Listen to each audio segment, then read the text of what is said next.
I would like now to show another game from this book because I really like the way Andrew Martin structure and make his books about openings. There is no pretense to give you the perfect repertoire that will win every game. What I like is the example games he finds and the way he teaches us about the opening. Then, of course, it's up to us to learn it if we care, or just enjoying the games and learning the pawn structures, the ideas behind, and so on. If I may give a criticism, is the following. And I'm sorry, this is a criticism that I will give to everybody because I'm honest. My honesty is this. The game I want to show you obviously is from black side, right? Because the King's Indian Defense is from black side. All the book has the diagrams oriented from white side. I think we are in 2024. This book was made a few years ago, okay, but the technology was the same that we have today. The diagrams could have been switched very, very easily from the black side. Okay, and now I will show you a game. So the game I'm going to show you, it's from chapter 3, the classical system, game 32, played between Pogosian and Carlsen. It was the World Rapid Championship in St. Petersburg 2018. d4, knight f6, c4, g6, knight c3, bishop g7, e4, d6, knight f3, castle, bishop e2, e5, castle, knight c6, d5, knight e7, b4. And here there is a diagram which says this is the bayonet attack, where white begins his thematic queenside advance without delay and hopes to make decisive inroads while holding black on the other flank. 9b4 is logical and sharp, although white's position is temporarily loose and perhaps black can exploit this looseness. Note that white has numerous other options here which we will examine further on. Practically it says knight e1, games 34 to 37, knight d2, games 38 and 39, bishop d2, game 40, and then of course a4, game 41. So as you can see, this opening is as complex as the Sicilian, and already by move 9 you have a lot of possibilities that white can play, which means obviously that it's difficult for a club player to prepare against it, because they must use a lot of time to learn all these possible moves that white could play, but it can be rewarding because the game is kind of very, very sharp. And that's the point. What I also like to show you is the following thing. Here I put a diagram. The next move is a5, which is an exclamation point, but here practically Andrew Martin goes for like nearly one page showing lines that black played, because he played knight h5, knight e8, and so he shows alternative and gives explanations, okay? So it's not that he just gives you a move and he doesn't comment, he comments a lot. So it's important to have a diagram. Why? Because you need to return to the position where the line started, okay? So I do believe that that's kind of interesting. But it seems now this a5 is the best plan for black, okay? So that's all there is here. And in fact he says, I am now convinced that this is black's most reliable reply to 9 before. but in the next game it will also give you a chance to see knight e8, so you can have two different plans eventually in case you play a match against someone and you want to have an alternative. Bishop f3. This is not necessarily a move white wants to play at this stage. b6, b takes a5, rook takes a5, bishop b4, rook a8, a4, knight e8. So here there is no comment, but this move knight e8 is very important because obviously prepare the push f5 and the attack on the king side. Okay, so knight d2,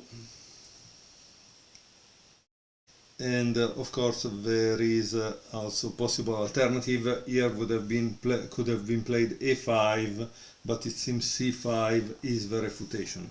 So, and eventually when you get the book you can see all these lines. Knight d2, f5, like I thought. Yeah, once you, so in a sense when your opponent plays some moves like knight e8, you already know what's gonna happen next because he didn't play knight e8 for no reason, right? But again, you can also enjoy books like this because they will give you these ideas when you see these games. Knight b3, knight f6,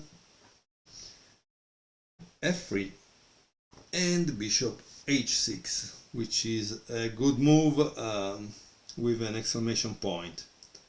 So the reason why we buy books like this is to get all these ideas, these pawn structures on the board, because we will see them in our games. And here Andrew Marty says, instructive play by Carson, improving the activity of his king's Indian bishop. There is no need for black to rush in with something like f5, f4. Yeah, this is another thought that I had. Once you play f5, you don't want to exchange immediately. You want to build up the pressure and open at the right moment when you feel all the pieces are in the right place for the attack. And what else it says? As these pieces are well placed and this position flexible. Yeah. Queen d3, obviously, probably the square that everybody wants to fight for is here. Knight h5. And now there is another problem, right? Knight h5, f4, the attack on this. g3, f takes e4, f takes e4. It's also possible to play knight takes e4, but here it gives a line that is fine for black, okay? So f takes e4. Knight f6, a5, bishop h3. As we can see, black is creating a great attack here. It's great, yeah. Rook f2, b takes f5, bishop takes a5, queen d7, and now the queen is going to the king side. c5. Later, rather than the sooner, white has to be a bit careful here as his king is rather open. Knight g4, and here there is a dubious move that white played, and it was rook takes f8. It seems that it was better to take on g4. Okay? B takes g4, then there is bishop takes g4 and c6, queen c8, and then rook takes f8.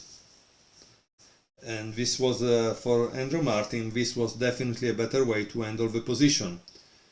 And now we will see how it ends easily the game because of this dubious move in a sense, okay? So rook takes f8, rook takes f8, knight d1. And if you can do the following analysis for yourself, what would you have played if white plays this? Because obviously pause the video, think about it. It seems that the right move after c6 is knight takes c6, and the reason why is that when white takes back, the queen goes here on f7, okay? So that's a very interesting thing that we can see. So knight d1, knight c8, obviously he wants to go on f7, bishop d2, bishop takes d2, queen takes d2, and finally queen f7. Obviously here there is the threat queen f1, bishop takes f1, rook takes f1, checkmate. Okay, it was written also in the book. I could have read the note, but it was easier to think that there was a reason for queen f7. Queen e1, c6, and here there is a diagram. And now there is a blunder by white, and the blunder is bishop takes g4. It seems it was better knight d2, obviously. Okay, makes sense. And here there is a long line of about 10 moves that proves that knight d2 was better. Bishop takes g4, big blunder, because obviously queen f1 is the move that blacks play. A typical cards and games, he looks for an interesting position in the opening and fears nobody in the resulting complications. However, we must remember that this was a rapid game, so we don't know when he played bishop takes g4 how much time white had on the clock, because maybe he used a lot of time before and he was out of time, and that's why he made that mistake. But the point is that this is still a world rapid championship, which makes me think that white was probably a grandmaster, so imagine that, right? I hope you enjoyed this game. I hope you will get this book and eventually enjoy the other 100 and more games that are in it, because as you can see, they are annotated lightly in the right moments.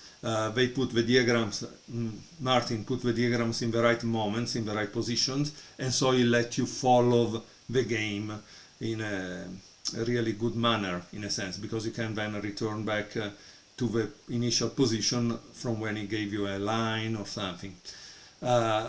I really like the way Andrew Martin teaches the openings, and so that's why I have these books.